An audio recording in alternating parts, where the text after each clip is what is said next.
Hello guys, welcome to my YouTube channel. My name is Harjeet Kaur. आज हम discuss करेंगे 12 फरवरी के डेली करंट अफेयर क्वेश्चंस। तो अगर आपको इस पर्टिकुलर लेक्चर की पीडीएफ चाहिए तो आप मेरा टेलीग्राम चैनल भी ज्वाइन कर सकते हो। तो शुरू करते हैं। सबसे पहले देखते हैं आज के इम्पोर्टेंट डेज। आज के मतलब 12 फरवरी के, राइट। 13 फरवरी के जो करंट अफेयर्स मतलब आज की जो भी न्यूज़ होगी वो हम कल डिस्कस करेंगे। ओके, तो आज हम 12 फरवरी के इम्पोर्टेंट डे सबसे पहले डिस्कस करते हैं। सबसे पहला दिन आता है national productivity day. National productivity day celebrate किया जाता है to increase the productivity, right. तो इस साल का हमारा प्रोडक्टिविटी डे का थीम क्या था? तो थीम था artificial intelligence productivity engine for economic growth. Okay, फिर नेक्स्ट बात करते हैं फरवरी 12 टू फरवरी 18। फरवरी 12 आज है नेशनल प्रोडक्टिविटी डे। सॉरी, आज नहीं, 12 फेब को है नेशनल प्रोडक्टिविटी डे। और 12 फेब से लेकर जो एक वीक तक का जो एक वीक होगा वो क्या होगा? Indian productivity week. 12 फेब को है नेशनल प्रोडक्टिविटी डे और 12 फेब से लेकर 18 फेब तक होगा Indian productivity week. Okay, next आता है इंटरनेशनल एपिलेप्सी डे। 12 फेब को ही होता है इंटरनेशनल एपिलेप्सी डे। एपिलेप्सी क्या होती है? ये एक डिजीज है। एपिलेप्सी डिजीज है, जैसे बोलते हैं ना मिर्गी के दौरे पड़ते हैं तो उसको बोलते हैं एपिलेप्सी। तो इंटरनेशनल एपिलेप्सी डे होता है 12 फरवरी को to increase the awareness about epilepsy, कि इसको कैसे हमें हराना है। ये इसमें इसको ये सब चीजें बताने के लिए ये जो डे है वो सेलिब्रेट किया जाता है। और इस साल का थीम क्या है? इसका थीम है milestones on my epilepsy journey. Okay, next फिर फर्स्ट क्वेश्चन आ जाता है। अब देखो, आज सिर्फ 2 दिन थे, एक था नेशनल प्रोडक्टिविटी डे, दूसरा था इंटरनेशनल एपिलेप्सी डे, राइट। तो सबसे पहले हमने प्रोडक्टिविटी इंक्रीज करनी है। 12 फेब आ चुका है तो हमने क्या करना है? अपनी प्रोडक्टिविटी इंक्रीज करनी है और एपिलेप्सी को हराना है। ओके, तो ये है 12 फेब के डेज। तो चलते हैं आज के क्वेश्चन नंबर 1 पे, which country celebrated Sonam loser. Sonam loser नाम का एक फेस्टिवल होता है जो कि नेपाल में सेलिब्रेट किया जाता है, राइट। नेपाल में ये सेलिब्रेट किया जाता है।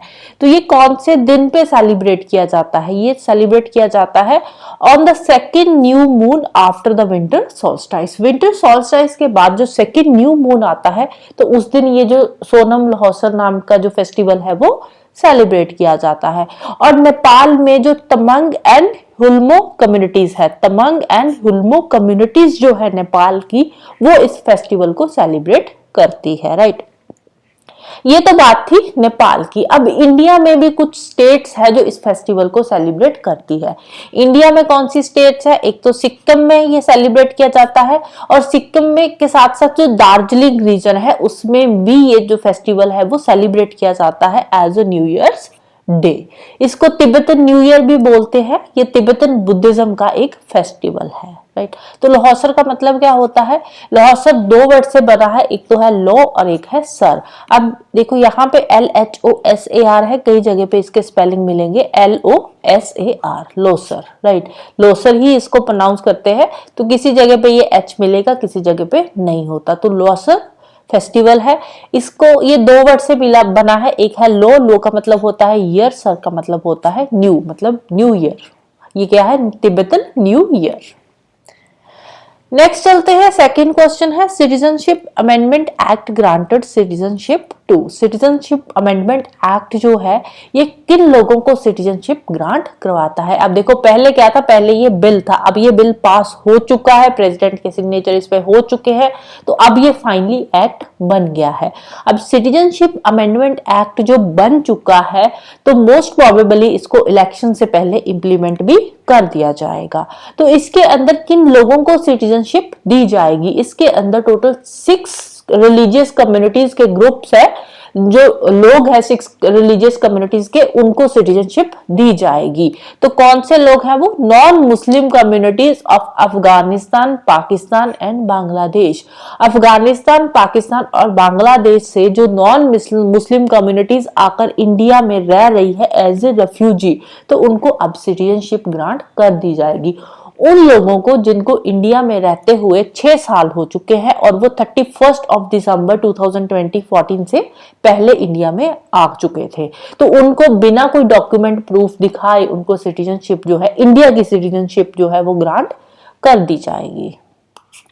राइट अब देखो यहाँ पे काफी जो है क्रिटिसाइज भी इस चीज को किया गया था कि नॉन मुस्लिम कम्युनिटीज को ही क्यों यहाँ पे सिटीजनशिप दी जा रही है, मुस्लिम कम्युनिटीज इसमें इंक्लूडेड क्यों नहीं है। उसका रीजन ये है कि जैसे पाकिस्तान हो गया, अफगानिस्तान हो गया, तो यहाँ पे तो ऑलरेडी मुस्लिम मेजोरिटी में है ना, तो इसीलिए जो बाकी कम्युनिटीज के लोग हैं उनको सिटीजनशिप इंडिया वाले देंगे। तो इसके अंदर कौन सी 6 कम्युनिटीज है, कौन सी 6 कम्युनिटीज के माइग्रेंट है जिनको इंडिया की सिटीजनशिप दी जाएगी, तो उसमें आ जाते हैं Hindu, Sikh, Jain, Buddhist, Parsi and Christian. तो ये 6 कम्युनिटीज के लोग हैं जिनको सिटीजनशिप दी जाएगी अंडर CAA। राइट तो ये 6 रिलीजियस कम्युनिटीज के लोग हैं जिनको सिटीजनशिप दी जाएगी। और ये कौन सी 3 कंट्रीज से आए होने चाहिए, बांग्लादेश, पाकिस्तान एंड अफगानिस्तान से टिल दिसंबर 31 2014। ठीक है, 2014 से पहले जो इंडिया में आए हैं उनको सिटीजनशिप दी जाएगी जिनको इंडिया में रहते हुए 6 साल या उससे ज्यादा का टाइम हो गया है, बिना कोई डॉक्यूमेंट प्रूफ दिखाए उनको इंडिया की सिटीजनशिप दी जाएगी।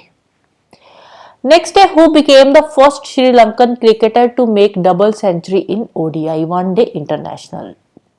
तो कौन से बने हैं श्रीलंका के पहले क्रिकेटर, नाम है पाथुम निसंका। इन्होंने 210 रन बनाए थे, उसके बाद भी नॉट आउट थे, तो इन्होंने डबल सेंचुरी बना दी है वनडे इंटरनेशनल में।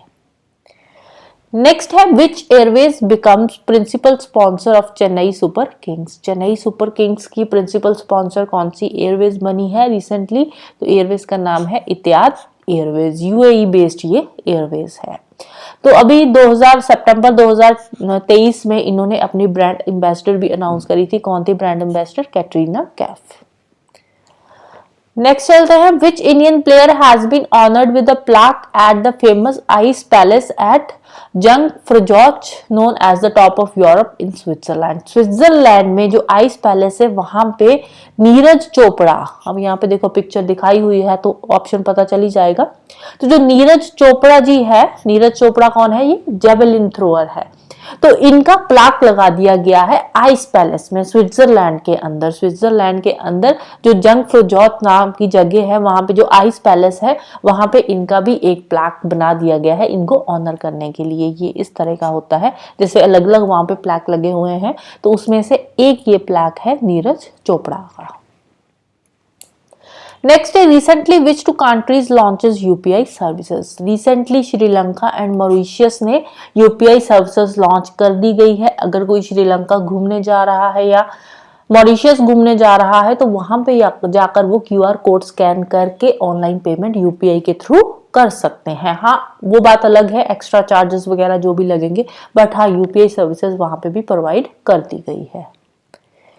तो सबसे पहले अब इसमें बात करते हैं, अभी ये रिसेंटली आई है श्रीलंका और मॉरिशस, और इससे पहले भी बहुत सारी कंट्रीज है जिन्होंने UPI सर्विसेज इंडिया के लिए जो है अलाउ कर दी गई है। तो भूटान में 2021 में इन्होंने UPI अडॉप्ट कर लिया था, भूटान ने इंडिया का QR कोड जो था वहां पे जो है उसको सेट कर दिया था। ओमन में अक्टूबर 2022 में UPI पेमेंट्स एक्सेप्ट करनी शुरू कर दी थी। UAE ने अप्रैल 2022 में जो UPI पेमेंट्स है वो एक्सेप्ट करनी शुरू कर दी थी। साउथ ईस्ट एशिया की 10 कंट्रीज है जिन्होंने UPI पेमेंट जो है वो अलाउ कर दी थी, QR बेस्ड UPI पेमेंट्स। तो कौन सी है ये 10 कंट्रीज साउथ ईस्ट एशिया की, तो मलेशिया है, Thailand, Philippines, Vietnam, Singapore, Cambodia, south Korea, Japan, Taiwan and Hong Kong. तो ये 10 कंट्रीज है जिन्होंने QR बेस्ड UPI पेमेंट्स जो है वो एक्सेप्ट करनी शुरू कर दी थी। फिर नेपाल ने फरवरी 2022 में अलाउ कर दिया था, अडॉप्ट कर लिया था UPI सर्विसेज को। और रिसेंटली अभी फ्रांस ने भी स्टार्ट किया है, हमारे जो प्राइम मिनिस्टर है वो फ्रांस गए थे, तो वहां पे उसके बाद जो इंडियन टूरिस्ट फ्रांस में जाएंगे, जैसे कि आईफल टावर वगैरह में जाते हैं घूमने के लिए, तो वहां पे भी UPI पेमेंट्स जो है वो कर सकते हैं। नेक्स्ट चलते हैं question number 7। Name first IRS civil servant who has been appointed as the brand ambassador for fit India movement. Fit India movement के लिए किसको ब्रांड एम्बेसडर अपॉइंट किया गया है? वो सिविल सर्वेंट है। पहले यूजली सिविल सर्वेंट्स को कभी ब्रांड एम्बेसडर नहीं सुना होगा कि कोई सिविल सर्वेंट ब्रांड एम्बेसडर बना है। अक्सर कर जो एक्टर वगैरह होते हैं उन्हीं को जो ब्रांड एम्बेसडर है वो बनाया जाता है।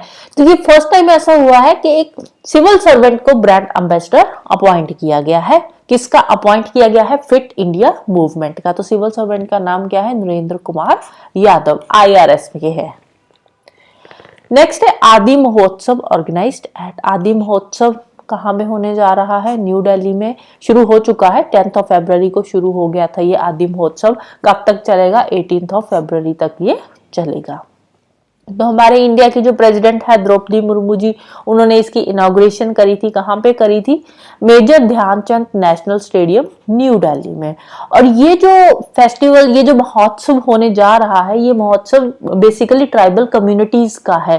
जैसे ट्राइबल कम्युनिटी का जो भी वर्क होता है उसको यहाँ पे शो किया जाएगा। जो भी उन्होंने कुछ काम किया है तो वो यहाँ पे उनको दिखाया जाएगा। उनकी एक तरह से उनको यहाँ पे लोगों को सेल किया जाएगा, राइट। तो इसको ऑर्गेनाइज कौन करवा रहा है? TRIFED, tribal cooperative marketing development federation of India under the ministry of tribal affairs. तो बेसिकली यहाँ पे जो ट्राइबल लोगों का वर्क है उसको यहाँ पे शो किया जाएगा। नेक्स्ट है ministry of health SP Baghel launches mass drug administration campaign for the elimination of which disease. तो कौन सी डिजीज को खत्म करने के लिए मिनिस्ट्री ऑफ हेल्थ ने मास ड्रग एडमिनिस्ट्रेशन लॉन्च करा है? मिनिस्ट्री ऑफ हेल्थ ने मास ड्रग एडमिनिस्ट्रेशन लॉन्च किया है। मास ड्रग एडमिनिस्ट्रेशन मतलब कि लोगों को ड्रग दी जाएगी। कौन सी बीमारी के लिए है? तो बीमारी का नाम है लिम्फेटिक फ्लेरियासिस। लिम्फेटिक फ्लेरियासिस ये क्या है? ये एक पैरासिटिक डिजीज है। कौन सी डिजीज है ये? पैरासिटिक डिजीज है।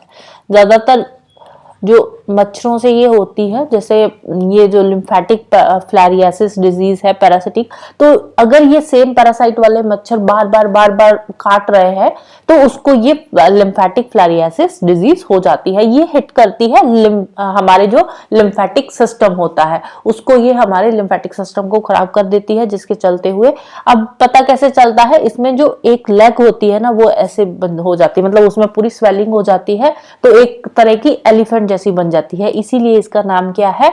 एलिफेंटियासिस भी इसको बोला जाता है। और हमारा टारगेट क्या है? हमारा टारगेट है कि 2027 तक हम इस डिजीज को पूरी तरह से खत्म कर देंगे। ये इंडिया का टारगेट है। ग्लोबल टारगेट है 2030 तक इस डिजीज को पूरी तरह से खत्म करना है। इंडिया का टारगेट है 2027 तक इसको खत्म करना है और ग्लोबली टारगेट है 2030 तक इसको पूरी तरह से एलिमिनेट कर देना है, राइट।